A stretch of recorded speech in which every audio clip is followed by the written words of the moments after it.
Alors bonjour à tous, on se retrouve aujourd'hui pour une nouvelle vidéo dans laquelle je vais vous parler de Payback 2020.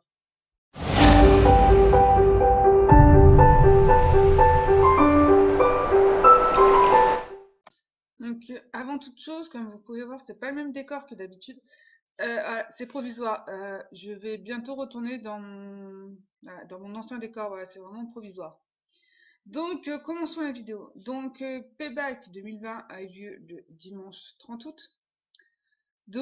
En match de kick-off, nous avons eu Ruby Riott et Liv Morgan face aux Iconics, donc victoire du Riot Squad. Le match était sympa, mais c'est à l'image du reste du show, c'est sympa, mais en fait, voilà, ça va pas plus loin, quoi. Voilà, et donc ce match est vraiment un match de kick-off, quoi. C'est oubliable. Voilà, c'est vraiment oubliable. Donc ensuite, dans le show principal, nous avons eu Bobby Lashley face à Apollo Crews pour le titre des États-Unis.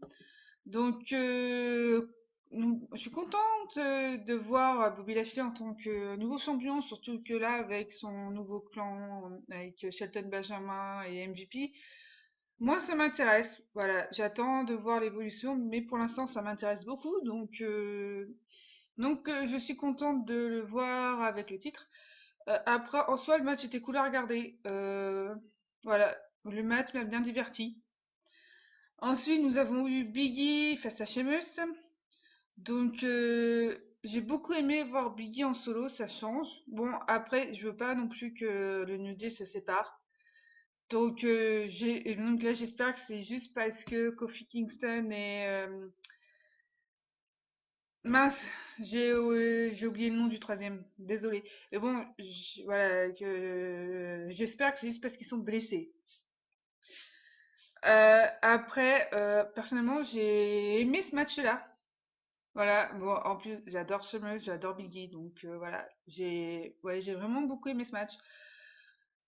Ensuite, nous avons Matt Riddle face à King Corbin. Donc déjà, avant toute chose, Matt Riddle, vraiment, je n'arrive absolument pas à accrocher avec lui. Pour l'instant, ça passe pas du tout avec lui. Je ne sais absolument pas pourquoi, mais vraiment, je n'y arrive pas. Après, peut-être que s'il change de personnage, enfin voilà, un- un peu plus tard, s'il change de personnage, s'il devient heal ou pas, enfin je sais pas. C'est peut-être que j'arriverai à l'apprécier, mais c'est qu'à pour l'instant, Matt Riddle, vraiment, je n'y arrive pas. Après, le match m'a plus ou moins diverti, mais voilà, ça s'arrête là. Enfin voilà, c'était bien, mais voilà quoi, ça va pas plus loin quoi.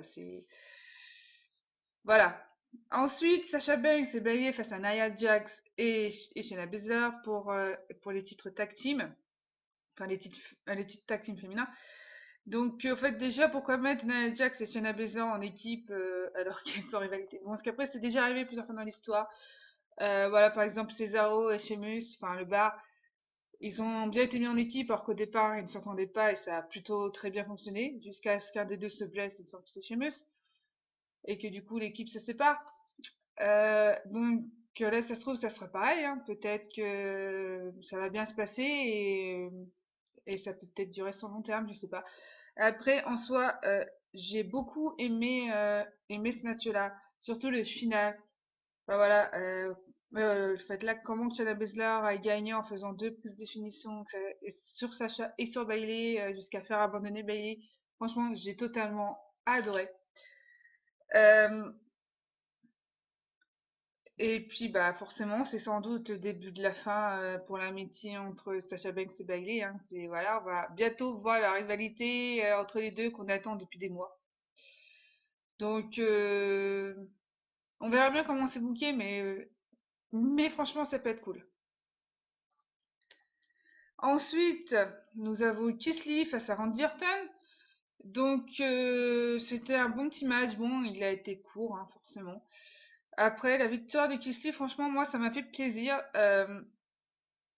Voilà, j'attends de voir la suite pour lui, mais c'est qu'en fait là pour l'instant ça me plaît.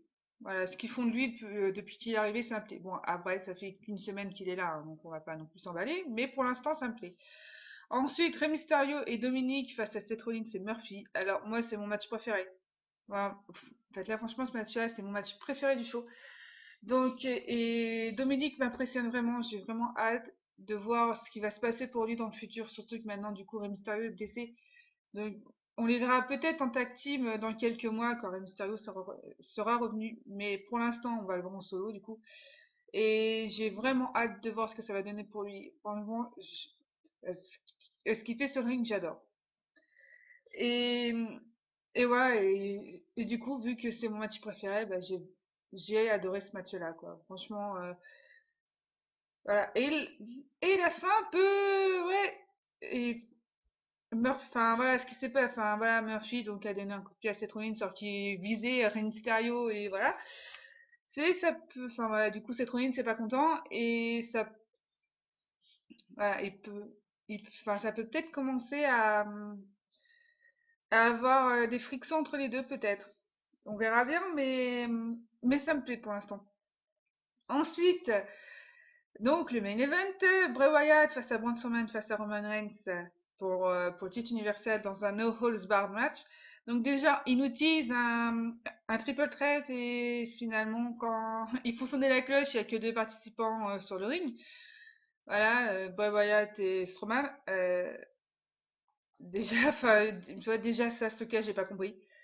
Enfin, voilà, on utilise, enfin voilà, dans ces cas-là, il ne faut pas nous dire que enfin, que ça va être un triple threat, quoi. Non, il faut pas nous dire ça. Après, j'ai eu énormément de mal à me concentrer sur le match du Salary de Reigns parce que les matchs Bray Wyatt, Strowman, j'ai jamais réussi à aimer ces matchs-là et donc là vraiment c'est rien à faire. J'ai pas réussi à aimer ce match. Après, l'arrivée de Reigns et la signature de contrat justement lors de son arrivée dans le match, en soi c'était une bonne idée, mais j'ai pas aimé. Mais j'ai pas aimé. Et la victoire de Reigns, enfin, ça fait qu'une semaine qu'il est de retour, il gagne déjà le titre. Il aurait dû gagner le titre, mais au prochain pay-per-view, par exemple. Et là, non, pour moi, là, c'est trop tôt pour lui. Et je suis pas convaincue. Bon, après, j'attends de voir. Ça se trouve, son règne va être super bien, surtout que son return vraiment se confirme de plus en plus, hein. Et donc, j'attends de voir. Mais, ouais, non. Je suis pas convaincue. Et surtout que c'était, donc, du coup, c'était Bray Wyatt qui était champion. Bon, le tombé a pas été fait sur lui. Il a été fait sur Strowman. Mais ça reste que, bah, il a gagné le titre à SummerSlam et une semaine après, il le perd. C'est vrai qu'ils sont totalement en train de nous l'enterrer, le Ping. Bon, déjà que c'était pas très brillant depuis qu'il avait perdu le titre face à Goldberg en Arabie Saoudite, mais là, c'est de pire en pire, je trouve. Donc, je suis pas convaincue. Bon, mon avis donc global sur le show, bah c'est un show moyen quoi. C'est pas le pire show de l'année jusqu'à maintenant, mais c'est pas très brillant quoi. On passe d'un SummerSlam euh, qui était franchement très bon et on arrive à un payback qui franchement est pas bon. C'est compliqué la descente hein. Donc bon, parce qu'après ça reste que c'est pas le pire pay-per-view de l'année ouais, donc ça va, il ne s'en sort pas trop mal. Bon, mon avis sur le show donc est fini. J'espère que ça vous a plu. N'hésitez pas à me donner le vôtre dans les commentaires. N'hésitez pas à liker ma vidéo, à vous abonner à ma chaîne, à appuyer sur la cloche pour recevoir les notifications de mes prochaines vidéos. Et moi, je vous dis à bientôt pour une prochaine vidéo.